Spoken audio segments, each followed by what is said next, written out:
Are you settling or are you seeking for a better life? And you won't know until you watch this video and you ask the questions that I will talk you through. So let's get started. Let's take the idea of a business. When there's a business and it starts to grow, it's in startup phase, we need people there who work really, really hard. But when it starts to get into the mature phase, they will start hiring people with a lot of expertise. Why? Because these people have knowledge about what good looks like. They have seen processes and things done in a really successful way, and they know how to do the things so that it reaches success at the end. They can help the company grow and they can drive it all the way to success, making more money, having more employees, whatever the goal is. And I think we can all relate to this, because when it comes to a really good ad on TV, we all know how a good ad looks like, right? Because it's selling us something. We all know, we all understand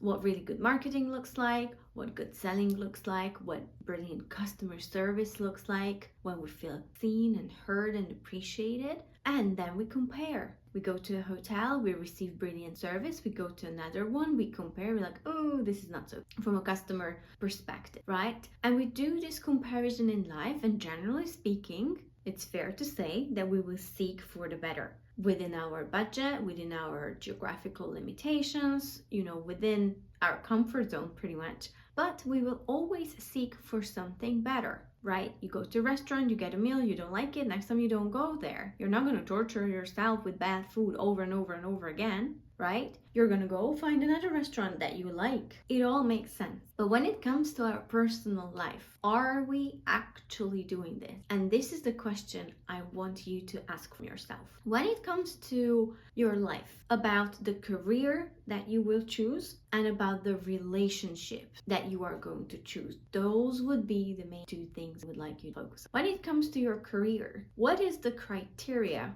that you are choosing for it? Are you looking to make a lot of money? Are you looking to be happy in your career? Do you have an idea about what good career looks like? Are you striving to maybe climb the ladder and go one step up compared to what your parents have been doing financially and maybe in comfort? So maybe you go from physical labor to sitting in an office, or maybe they've been sitting in an office and then you go and sit in an executive chair. Is that your goal? Is that your dream? Are you just kind of taking what they have been having and then trying to add to it? Because in our personal life, the thing is that most often than not, we accept the things that have been modeled to us as children as the norm. To a certain age, you would think that the relationship that your grandmas and parents have been having, grandparents and parents have been having, are the normal. You kind of think that everyone is having this kind of relationships. This is normal. This is what out there is available for me. It's the same with food. You eat at home, you're kind of exposed to the same tastes every time, stuff that your family likes, and then maybe you travel abroad and you taste brand new dishes and your taste buds explode and you're like, oh my gosh, I never ever knew that this much was possible when it comes to food. And it is exactly the same with work and relationships. You kind of see this standard, like this is how life can be, and you're expecting that or something similar to happen in your own life, and you're accepting it as a baseline. And all of this happens subconsciously, so you're not really aware of this unless you're watching your video right now, and you will become aware consciously how you're making these decisions. So maybe your parents told you that you must work hard. Did you question that? Maybe they had to work really hard for their money, and they had to work really hard to kind of get all the things that they wanted in life, to own their house, to have their car and those things. But did you ever question whether actual real work hard, like the struggle and the hustle, is that necessary? Or could you do the same? Could you achieve the same whilst enjoying your work, getting satisfaction and fulfillment for it, feeling that you're working in your purpose? Did that cross your mind? Is that even a possibility that you can envisage for yourself? Or did you just accept that the norm for everyone is to work hard and struggle your whole life? And even then, you're kind of never gonna have enough. Because I see a lot of people living with this reality, with this baseline. The bar is set very low. In relationships as well. I hear people saying, women, oh, he's a good man. He's got a job. He's okay. Fine. But is that thriving? Is that what you actually really want in life? Or are you craving a relationship where you're blown away, where sometimes, some days, some moments, it's like in the movies, because we all deserve those moments. But I think we for some reason, stopped dreaming about it. But why?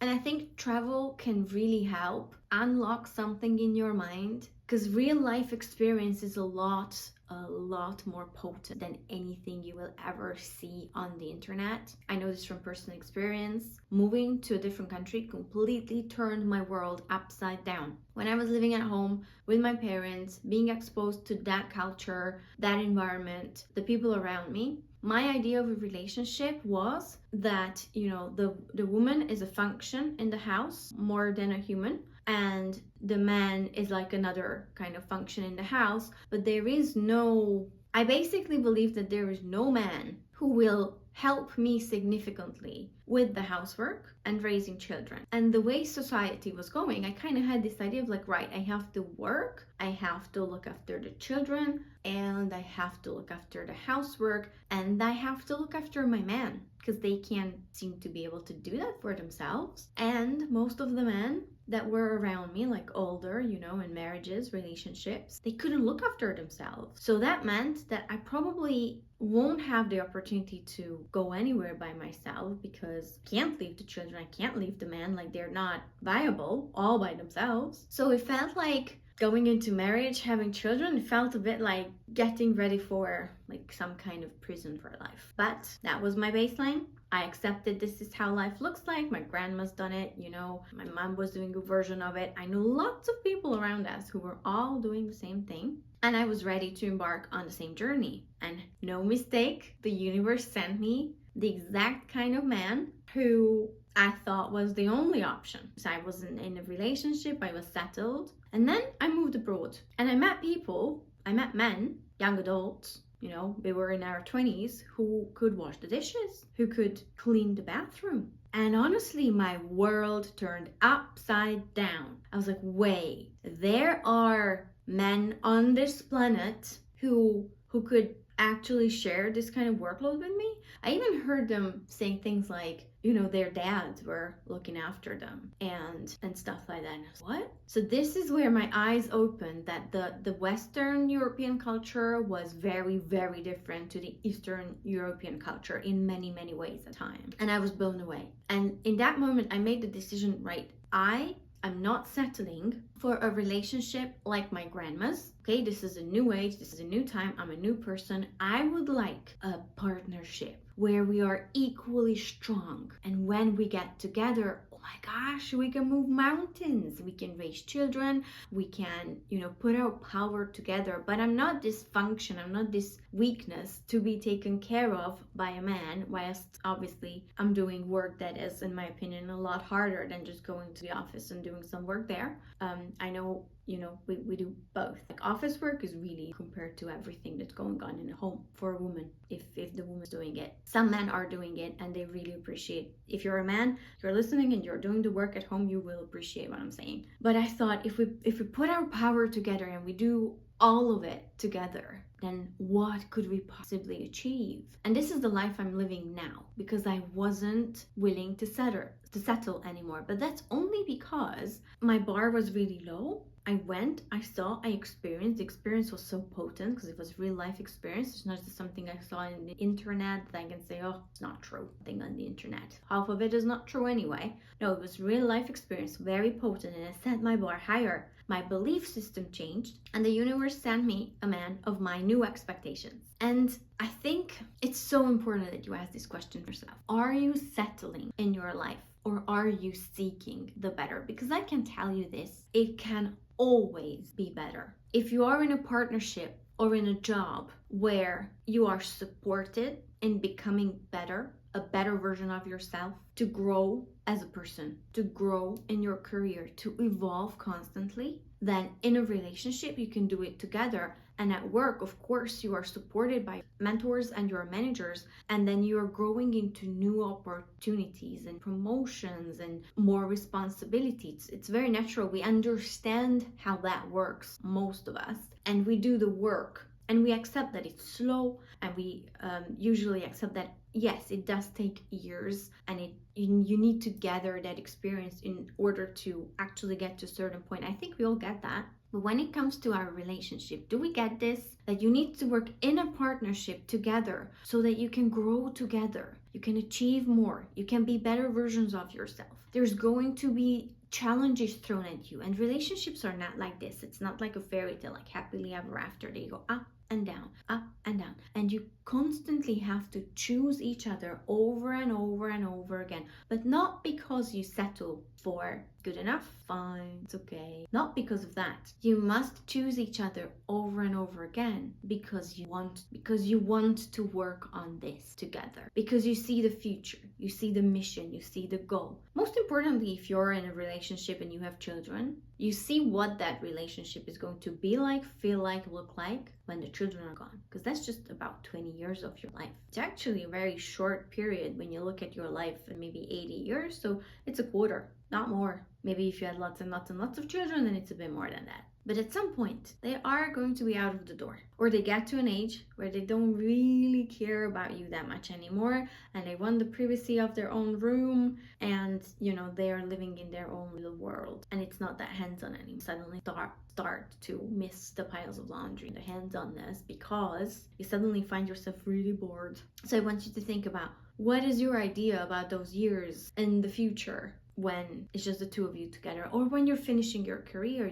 What are you going to do throughout your retired years? How is that going to look like when your career is over and done with? Are you striving for something more? Are you seeing yourself grow as a person, or are you settling? And I want none of you to settle. I want you to know that there is always better, and you can find it. We're all exposed to the internet, it's out there. Okay, find something that resonates with you, that you feel passion for, that you can envisage yourself doing, and go after it in real life. Real life experience is 100% more potent than anything you see on the internet, but the internet is there to expose us to inspiration and to a lot of bad stuff, but we're not seeking that. We are seeking inspiration, the good side of the coin. How many things you can find out that they even exist that you never knew before. It's amazing. You can see other cultures, other people's perspectives, and depending on your value system, your belief system, your vision, you can decide, is that for me or not for me? The point is, do you question what